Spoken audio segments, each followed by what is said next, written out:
বহরমপুর মুর্শিদাবাদ সাংগঠনিক জেলা যুব তৃণমূল কংগ্রেসের সাংগঠনিক আলোচনা সভা অনুষ্ঠিত হলো আজ বহরমপুরের জেলা তৃণমূল কংগ্রেস কার্যালয়ে। এদিন উপস্থিত ছিলেন মুর্শিদাবাদ বহরমপুর সাংগঠনিক জেলা যুব তৃণমূল কংগ্রেসের একাধিক নেতৃত্ব। উপস্থিত ছিলেন জেলা সভাপতি বিশ্বদেব কর্মকার, উপস্থিত ছিলেন বেলডাঙ্গার তৃণমূল বিধায়ক হাসানুজ্জামান শেখ সহ একাধিক তৃণমূল কংগ্রেসের নেতৃত্ব। আজ বিকালে একাধিক বিষয়বস্তু নিয়ে আলোচনা হয় এবং তার পাশাপাশি সকলকে পুজোর শুভেচ্ছা বিনিময় করলেন তৃণমূল নেতা তথা জেলা যুব তৃণমূল কংগ্রেসের জেলা সভাপতি বিশ্বদেব কর্মকার। আর তারপরেই আনুমানিক আজ সন্ধ্যা 6টা নাগাদ সংবাদ মাধ্যমকে এ বিষয়ে কি জানালেন তৃণমূল নেতা বিশ্বদেব কর্মকার, আসুন আমরা শুনবো তার মুখ থেকেই বিস্তারিত। এবং পাপাই আছে, আমাদের বিকাশ আছে, আমাদের এমডি বুড়াকে অমিতরা আছে, বিট্টুরা আছে, সুমনরা আছে। এই দুটো বিধানসভার যে ছেলেরা আমরা দায়িত্বে, টাউন লালবাগ আর বহরমপুরে প্রচুর পরিমাণ প্রোগ্রাম করতে হবে।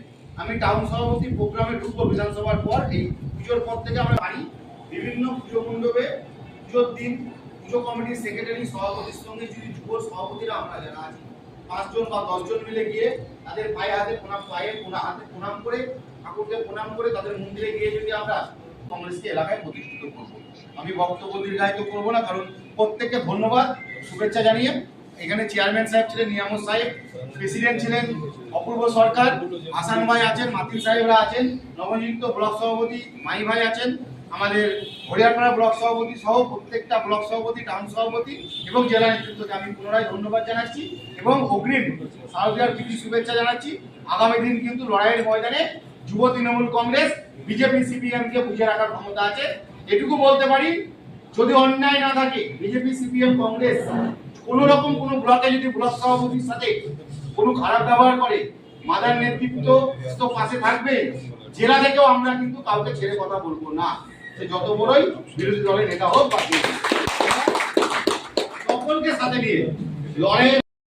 গত 20 তারিখ সর্বভারতীয় তৃণমূল কংগ্রেসের পক্ষ থেকে আমাদের জেলার বহরমপুর মুর্শিদাবাদ জেলার যুব তৃণমূল কংগ্রেসের কমিটি গঠন করা হয়েছে।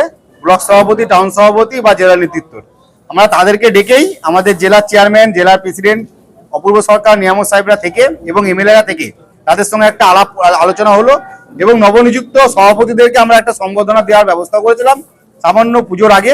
সেই সংবর্ধনাটুকু দেওয়া হলো এবং আগামী দিন বার্তা নিয়ে বিভিন্নভাবে মানুষের কাছে যাব, সেই বার্তা দিলাম এবং পুজোর পর থেকে যুব তৃণমূল কংগ্রেস মাঠে ময়দানে নেমে প্রোগ্রাম শুরু করবে।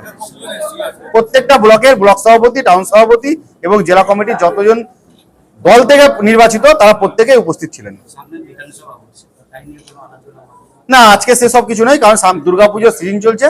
আমরা প্রত্যেককে বাঙালির শ্রেষ্ঠ উৎসব দুর্গাপুজোয় নিজেদেরকে ধর্ম ভুলে গিয়ে, যার ধর্ম ভুলে গিয়ে সর্বধর্মকে সমন্বয় নিয়ে আমরা দুর্গাপুজোয় মেতে উঠবো। বাঙালির শ্রেষ্ঠ উৎসব দুর্গাপুজোয় মেতে উঠবো।